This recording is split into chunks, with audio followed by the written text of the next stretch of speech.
ఇక్కడ నాకైతే ఎవరూ కనిపించట్లేదు. ఎవరిని అడగాలి తను ఎక్కడుంది అని? తన ఫోన్ కూడా స్విచ్ ఆఫ్ అని వస్తుంది. తను ఇంట్లో ఉందో లేదో కూడా తెలియట్లేదు. బహుశా తన రూమ్లో ఉండుంటుంది. ఈ నిఖిల్ ఎక్కడేం చేస్తున్నాడు? ఒకసారి పైకి చూస్తే ఒకసారి కిందకు చూస్తున్నాడు. కానీ ఎవరిని అడగకుండా పైకి ఎలా వెళ్ళాలి? తనని అడగనా? వద్దు వైశాలి, తనని ఫాలో అవుతూ కనిపెడితే మంచిదనుకుంటా.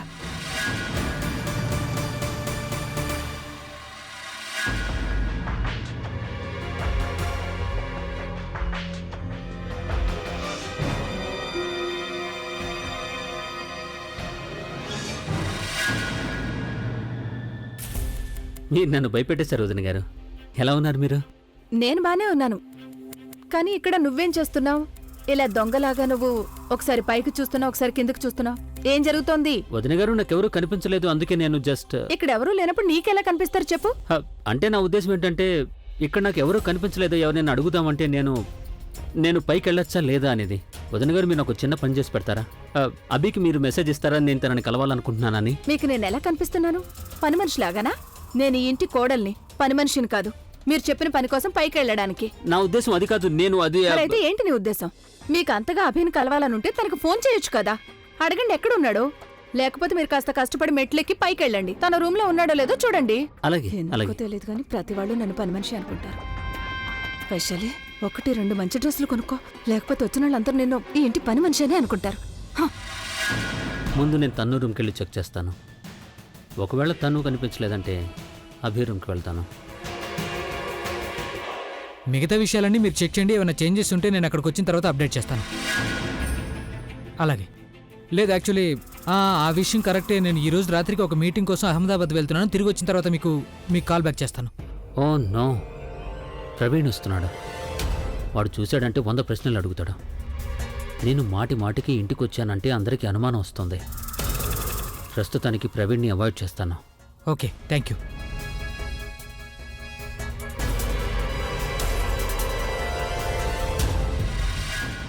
అంటే ఈవిడ ఇక్కడుందన్నమాట.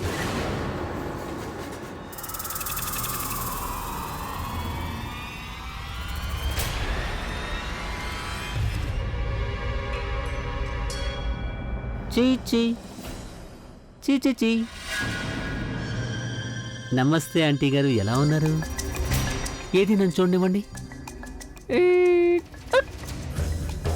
మీ పరిస్థితి అలాగే ఉంది, ఏమాత్రం మార్పు లేదు. లేదు, నేను మిమ్మల్ని కలవడానికి రాలేదు. అది నిన్న స్వీట్ హార్ట్ ఉంది కదా, తన్నును కలవడానికి వచ్చాను. కానీ నాకేమనిపిస్తుందంటే మీరు నా గురించి చాలా ఎక్కువగా ఆలోచిస్తున్నారు. అందుకే నాకు తెలియకుండా నేను మీ దగ్గరకు వచ్చేసానని. చాలా ఆతృతగా ఉన్నట్టున్నారు మాట్లాడడానికి. అదే నా ఉద్దేశం, నన్ను చంపేయడానికి. లేదాంటీ గారు, ఏ మనిషి అయితే స్వయంగా చావుతో పోరాడుతుంటారో వాళ్ళు ఎదుటివారిని చంపాలి అనే కోరికను పెట్టుకోకూడదు, రైట్? అలాగే మీకు ఒక విషయం తెలుసా?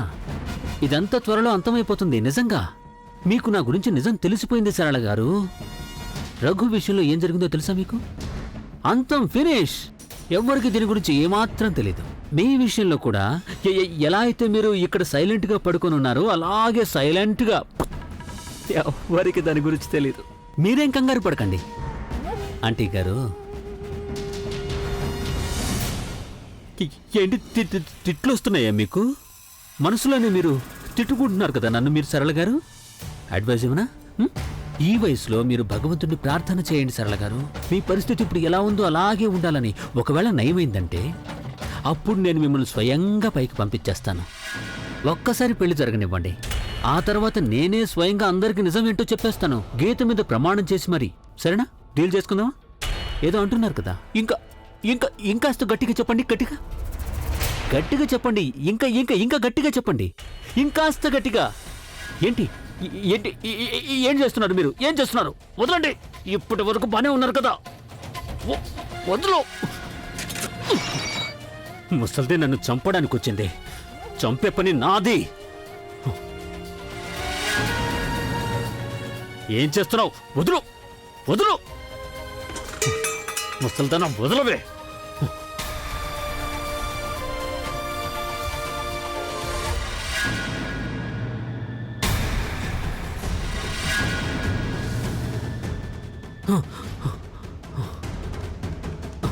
ఈ శబ్దం అయితే అమ్మ గదిలో నుంచే వచ్చింది.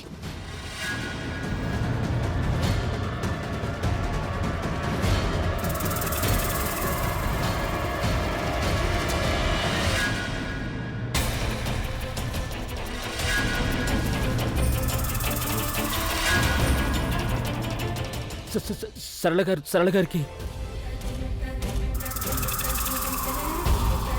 అమ్మా అమ్మా అమ్మా నువ్వు బానే ఉన్నావు కదమ్మా? అమ్మా ఆంటీ ఆంటీ అమ్మ, ఏమైంది మీకు? ఏమైంది? ఆంటీ కళ్ళు తెరవండి. అమ్మ మీరు కిందకి ఎలా బాగానే ఉన్నారు వచ్చింది? కదా? తన కిందకి ఎలా వచ్చిందో చెప్పు. నువ్వు ఇక్కడేం చేస్తున్నావు? అది నిఖిల్, నేను నేను నిన్నే అడుగుతున్నాను. నువ్వు ఇక్కడేం చేస్తున్నావు? ప్రజ్ఞ గారు నేను అది నువ్వు అసలు ఇక్కడికి ఎందుకు వచ్చావు? అది యాక్చువల్లీ నేను నిన్ను కలవడానికే వచ్చాను. కింద నాకెవరు కనిపించలేదు, అందుకని నేను ఏమనుకున్నానంటే నేనే పైకొచ్చి నిన్ను వెతుకుదాం అనుకున్నాను. వైశాలి వదిన గారిని కూడా అడిగిన తనకు కూడా ఏం తెలియదని చెప్పారు. నేను ఆవిడని రిక్వెస్ట్ చేశాను, ప్లీజ్ ఒకసారి అబ్బిని పిలవండి అని. కానీ ఆవిడ నువ్వే పైకెళ్ళి అబ్బిని కలువు అన్నారు. అందుకని నేను నిన్ను కలవడానికి పైకి వచ్చాను. అబ్బి, నేను ఇటువైపు నుంచి వెళ్తుంటే ఏదో పడిపోయిన శబ్దం వినిపించింది. నేను వెనక్కి తిరిగి చూస్తే సరళ గారు ఇలా కింద పడి ఉండడం చూశాను. ఆవిడ్ని కింద చూసిన తర్వాత నువ్వు ఎందుకు ఎవరిని పిలవలేదు? లేదు లేదు, నేను పిలవాలని ఆంటీ, అనుకున్నాను. ఎవరైనా నాకు సహాయం చెయ్యి. ఆంటీ ఆంటీ ఏమైంది మీకు? ఆంటీ ఆంటీ నిఖిల్ ఏంటి ఆలోచిస్తున్నావు? త్వరగా సహాయం చెయ్యి. ఈవిడ మళ్ళీ లేవకూడదు. కాసేపటి క్రితం నన్ను ఎలా పట్టుకుందో అలా పట్టుకోకుండా ఉండాలి. ఒకవేళ ఈవిడ అలా చేసిందంటే అప్పుడు అభికి ప్రజ్ఞకి నా మీద అనుమానం వస్తుంది. Nikhil Nikhil are you okay?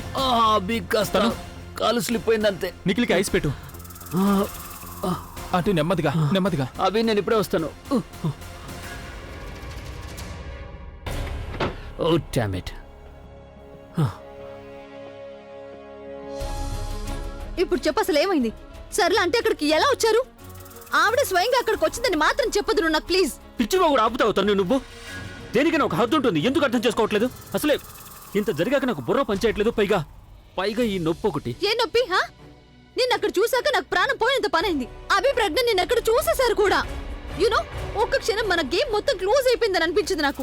ఇప్పుడు నీవు నొప్పి గురించి నాటకం ఆడుతున్నావు చూడు. నాకు మొత్తం తెలుసు. నీ కాలు అక్కడ స్లిప్ ఏమీ కాలేదు. నువ్వే స్వయంగా పడిపోయి అక్కడ నుండి తప్పించుకోవడం కోసం. సర్లే అంటే అక్కడికి ఎలా వచ్చారో నాకు ముందు చెప్పు నిఖిల్. నా వల్లే తను కింద పడిపోయింది. కానీ గుర్తు పెట్టుకో, తప్పు నాది కాదు, నీది. నాదా? అవును, చాలా సేపటి నుంచి నేను నీకోసం ఫోన్ ట్రై చేస్తూనే ఉన్నాను. కనీసం నువ్వు ఫోన్ ఎత్తట్లేదు. నాకు టెన్షన్ వచ్చింది. నేనేమనుకున్నానంటే ఒకవేళ నీకు ఏమైనా జరగరాంది జరిగిందేమో అని, అందుకే నిన్ను కలవడానికి వచ్చాను. నిన్ను వెతుకుతూ వస్తున్నాను. ఇంతలో ఆ ప్రవీణ్ గొంతు నాకు వినిపించింది. నేను తనతో మాట్లాడాలనుకోలేదు, అందుకే దాక్కోవడానికి చోటు వెతుక్కున్నాను. రూమ్లోకి వెళ్ళేసరికి అక్కడ సరళ ఆంటీ కనిపించారు. నాకెలా తెలుస్తుంది ఆ ముసల్ది అక్కడ ఉంటుందని? తర్వాత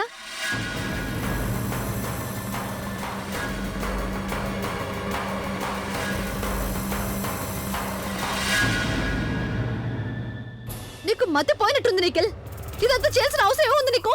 నిఖిల్, ఈ రోజు నీ కారణంగా ఆవిడకి కోపం వచ్చింది. ఆవిడ చేయి పనిచేసింది. రేపు కాళ్ళు కూడా పనిచేస్తే, తర్వాత నోరు కూడా వస్తుంది. అప్పుడేం చేస్తావు? ఇదంతా నేను కావాలనేవి చేయలేదు కదా. నాకేం తెలుసు నిన్నటి వరకు ఆ ముసల్ది కనీసం ఒక గ్లాసు కూడా పట్టుకోలేకపోయింది. అలాంటిది నా గొంతు పట్టుకుంది అంత ఎనర్జీగా. అయినా నాకు ఒక విషయం చెప్పు, నువ్వు ఫోన్ ఎందుకు ఆన్సర్ చేయలేదు చెప్పు? నేను నా ఫోన్ స్విచ్ ఆఫ్ చేసి పెట్టాను. ఎందుకు? అయినా నువ్వు నేను చెప్పింది నమ్మకపోవచ్చు, కానీ నాకు రఘు నంబర్ నుండి కాల్ వచ్చింది. రఘు నెంబర్ నుండా? గుడ్డిదానివా నువ్వు? నీ కళ్ళ ముందే నేను ఆ ఫోన్ని డిస్ట్రాయ్ చేశాను, అది నువ్వు చూడలేదా? మరి ఆ ఫోన్ నుంచి నీ కాల్స్ ఎలా వస్తాయి? అవును, నేను చూశాను. కానీ ఎప్పుడైతే రఘు నంబర్ నుండి కాల్ వచ్చిందప్పుడు నేను భయపడిపోయాను. నా ఫోన్ స్విచ్ ఆఫ్ చేశాను. నాకు ఇది కూడా తెలుసు. నేను చెప్తే నువ్వు నమ్మవని, అందుకని ఉండు. నువ్వే స్వయంగా చెక్ చేయి. ఇలా చూడు. చూసావా? లాస్ట్ కాల్ తనదే ఉంది. ఇప్పుడు నాకు కూడా పూర్తిగా నమ్మకం కలుగుతుంది తను. See, I told you.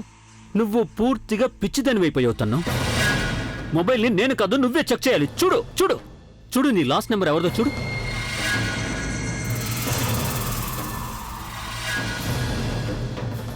ఇదిలా సాధ్యం అవుతుంది?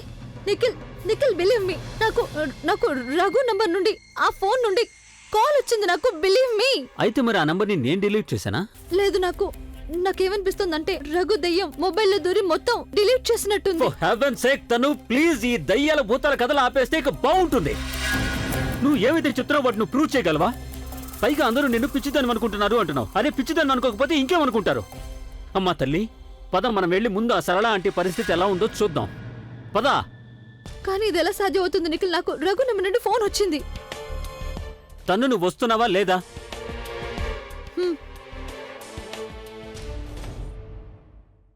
అసలు ఇదంతా ఎలా జరిగింది? సరళ గారు, మీరక్కడికి ఎలా వెళ్ళారు? అమ్మమ్మ, ఇదంతా నిఖిల్ వల్లే జరిగిందని నాకు అనిపిస్తోంది. తను ఇక్కడికి ఏం చేయడానికి వచ్చాడో నాకు తెలియదు, కానీ ఖచ్చితంగా తనని చూసిన తర్వాత అమ్మ కోపం వచ్చిండదు. లేకపోతే అమ్మ అతన్ని...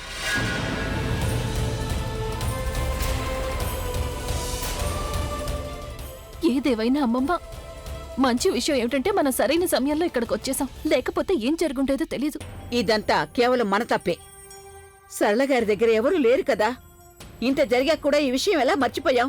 సరళ గారింకా ఈ ప్రమాదం నుంచి బయట పడలేదు అని. తన్ను నిఖిల్ బుర్రలో అయితే ఇదే నడుస్తూ ఉంటుంది కదా.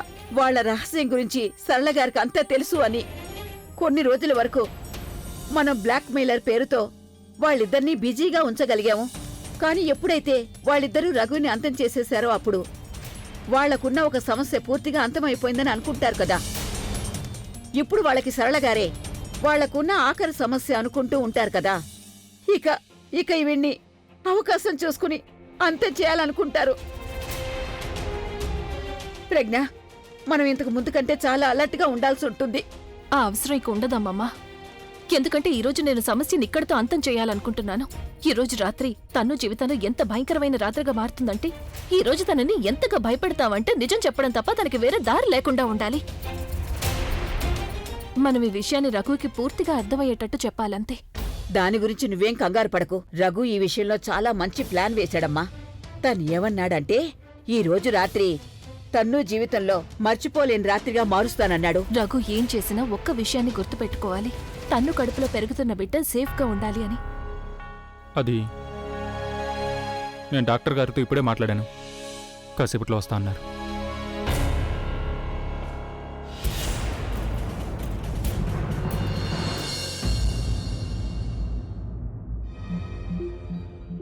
తను ఒక్క నిమిషం. ఒకవేళ ఆవిడకి స్పృహ వచ్చిందంటే అప్పుడు? స్పృహ వచ్చినా రాకపోయినా ఆవిడికి మాట మాత్రం రాకుండా ఉండాలి. సరే ప్లీజ్, ముందు నువ్వు లోపలికి వెళ్ళు. ఆవిడ నన్ను చూడగానే మొదలు పెట్టేస్తున్నావు, ప్రాబ్లం అయిపోతుంది. ప్లీజ్ నువ్వు వెళ్ళు. ఒకవేళ నేను అక్కడికి వెళ్ళాక ఆవిడికి మాట వచ్చేసిందంటే అప్పుడు ఆవిడ నన్ను చూసి అరవటం మొదలు పెడుతుంది. అరే కానీ నేను బయట మనిషిని, నువ్వు ఇంటి మనిషివి కదా, నువ్వు వెళ్ళు ప్లీజ్. ఏంటి ఇంటి మనిషి బయట మనిషి అని మొదలు పెట్టావు? ఎప్పుడు వస్తూ ఉంటావు పోతుంటావు, మళ్ళీ బయట మనిషి అంటే నువ్వే వెళ్ళు. అభి, ఎలా ఉంది ఆంటీకి? ఐఎమ్ సారీ అభి, నాకు దెబ్బ తగిలింది, లేకపోతే నేను నీకు హెల్ప్ చేసి ఉండేవాడిని. లేదు, అది సరళ ఆంటీ ఇప్పుడు బానే ఉన్నారు. కానీ ఒక విషయం నాకు అర్థం కావడం లేదు. ఆవిడ తలుపు వరకు ఎలా వచ్చారని. విచిత్రమైన విషయం ఏంటంటే, ఒకవేళ ఆవిడకి స్పృహ వచ్చిందంటే కూడా ఆవిడ ఏమీ చెప్పలేరు కదా మనకి తలుపు వరకు ఎలా వచ్చారని. ఎగ్జాక్ట్లీ, నేను కూడా ఇప్పుడే తన్ను కదే చెప్తున్నాను అభి. ఏంటంటే చూడు, ఒకవేళ ఆంటీ గారు అక్కడికి చేరుకున్నారంటే అంటే దాని అర్థం ఏంటంటే she must be feeling better. అలాగే లేచి నడవడానికి ట్రై చేసి ఉండొచ్చు. అప్పుడు వీక్నెస్ కారణంగా కింద పడిపోయి ఉండొచ్చు కదా. ఎందుకంటే వేరే ఎక్స్ప్లెనేషన్ ఏమీ లేదు కదా ఆవిడ ఎలా కింద పడ్డారని నాకు. నిఖిల్, ఇదైతే నేను అసలు ఆలోచించనే లేదు. అయ్యుండొచ్చు, నడవడానికి ట్రై చేసి ఉంటారు. ఆవిడ నడుస్తూ వీక్నెస్ కారణంగా ఇక్కడ దాకా వచ్చి పడిపోయి ఉంటారు. ఒకవేళ ఇదే నిజమైతే this is good news. Thanks Nikhil, నువ్వు నాకు ఈ విషయం చెప్పావు. లేకపోతే నేను ఏమనుకుంటున్నానంటే, ఎవరైతే సరళ ఆంటీని ఇంతకుముందు చంపడానికి ప్రయత్నించారో ఇప్పుడు కూడా వాళ్ళ కారణంగానే. ఇందులో థ్యాంక్స్ చెప్పడానికి ఏముంది అభి? ఒకవేళ నా కారణంగా నీ ఫ్యామిలీలో సంతోషం వస్తుందంటే అప్పుడు నేను చాలా సంతోషిస్తాను ఏమైనా చేయడానికి. కానీ బాధపడాల్సిన విషయం ఏంటంటే నేను హెల్ప్ చేయాలనుకున్నాను కానీ చేయలేకపోయాను. సరే విను, ప్లీజ్ ఫర్ హెవెన్స్ సేక్ ఆవిడకి స్పృహ వచ్చిన తర్వాత నాకు ప్లీజ్ ఇన్ఫార్మ్ చేయి. లేకపోతే ఈరోజు రాత్రి నాకు నిద్ర పట్టదు. దట్స్ ఓకే యార్. ఇంతకీ నిఖిల్, నువ్వు నాకు చెప్పనే లేదు. నువ్వు ఇక్కడికి ఏం పని మీద వచ్చావు? అది నేను ఇక్కడికి ఒక ముఖ్యమైన పని మీద వచ్చాను. కానీ పని గురించి మాట్లాడడానికి ఇక్కడ వాతావరణం బాగాలేదు. సమ్ అదర్ టైం నేను వెళ్తాను. You please take care. Okay, good night. Okay.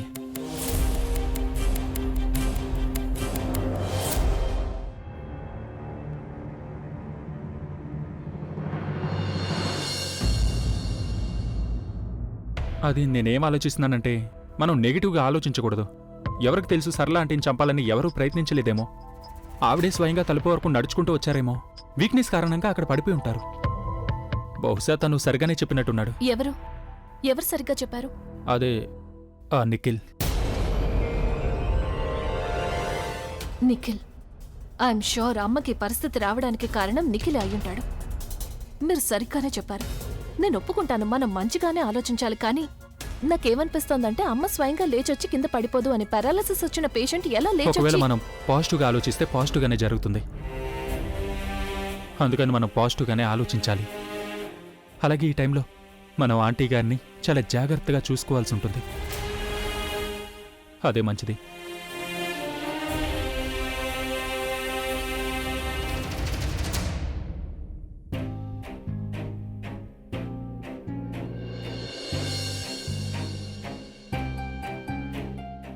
అర్చన, నువ్విక్కడేం చేస్తున్నావు? అక్క, నేను నీకోసమే వెయిట్ చేస్తున్నాను. ప్రవీణ్ అన్నయ్య ఎక్కడున్నాడు?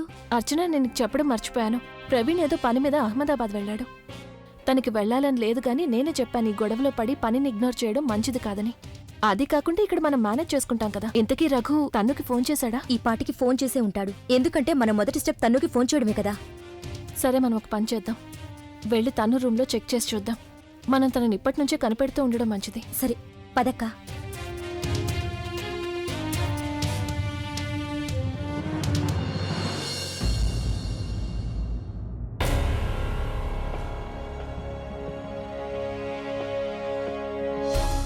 థ్యాంక్ గాడ్ సర్లాంటికి మాట తిరిగి రాలేదు. లేకపోతే ఆవిడ ఈ రోజు నిజం చెప్పేసి ఉండేది. ఆ నిజం విన్న తర్వాత అభికి నేను ఎన్ని అబద్ధాలు చెప్పినా తను వినిపించుకోడు. తను నన్ను ఈ స్థితిలో ఇంటి నుండి బయట గెంటేస్తాడు.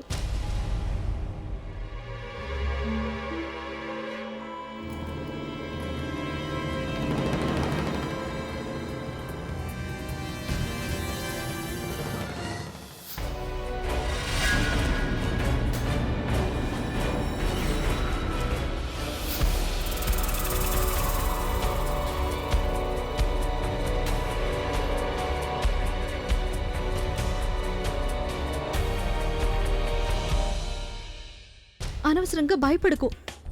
ఇది కేవలం నీ భ్రమ మాత్రమే, అంతకంటే ఇంకేం లేదు. తను ఒకవేళ రఘు దగ్గర నుండి కాల్ వచ్చిందంటే అప్పుడు లిస్ట్లో నెంబర్ ఉంటుంది కదా. నేనే ఇంకెవరిదో నెంబర్ని చూసుకుని రఘు నెంబర్ అనుకున్నాను.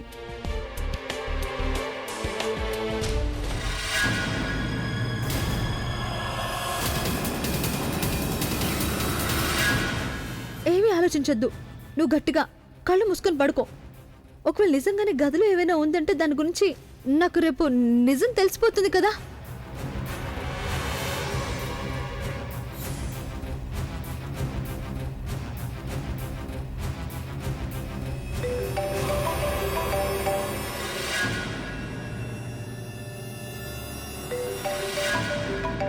ఇదెవరి నంబర్? పైగా ఇంత రాత్రి ఫోన్ ఎందుకు చేస్తున్నారు?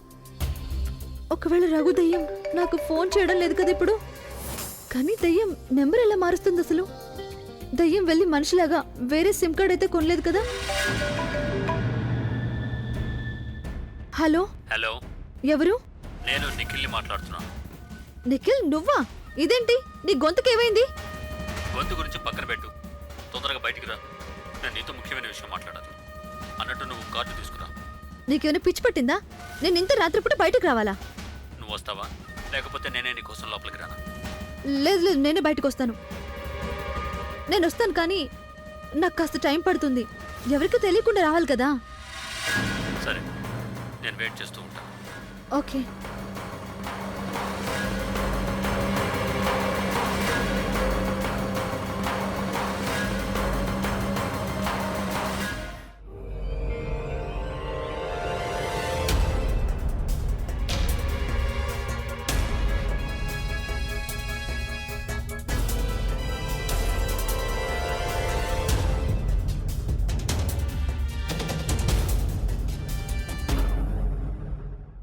తన్ను గదిలో లేదు అంటే దీని అర్థం తప్పకుండా రఘు కాల్ చేసుంటాడు. తను బయటికి వెళ్ళుంటుంది. అవునక్క, నాకు కూడా అలాగే అనిపిస్తోంది. ఏదో ఒక వంకతో నేను ఆయన కిందకి తీసుకొస్తాను. తన్ను ఏం చెప్పాలనుకున్నా ఏం చేయాలనుకున్నా ఆయన ముందే చేయాల్సి ఉంటుంది. ఈసారి ఎలాంటి పొరపాటు జరగకూడదు. ఏదేవైనా ఈరోజు తన్ను తన తప్పులన్నీ ఒప్పుకొని తీరాల్సిందే. ఈరోజు తనకి తెలుస్తుంది అబద్ధం ఎంత పెద్దదైనా సరే నిజం ముందు అది ఎంతో కాలం నిలవదు అని. ఈరోజు రాత్రి గెలుపు మనదే అవుతుంది అర్చన. ఈ గెలుపుని మనం ఎట్టి పరిస్థితుల్లోనూ చేయిజార్చుకోకూడదు. పద.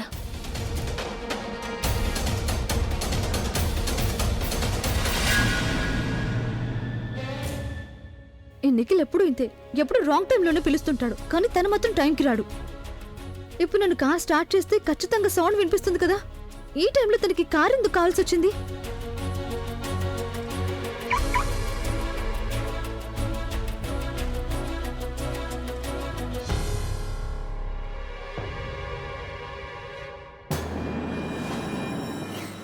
ఎవరు? నిఖిల్ నువ్వా? నిఖిల్ నీకు తెలుసు కదా నేను చాలా భయపడిపోతున్నాను. నన్ను ఇంకా భయపెట్టద్దు. నా పరిస్థితి గురించి నీకు తెలుసు కదా నిఖిల్.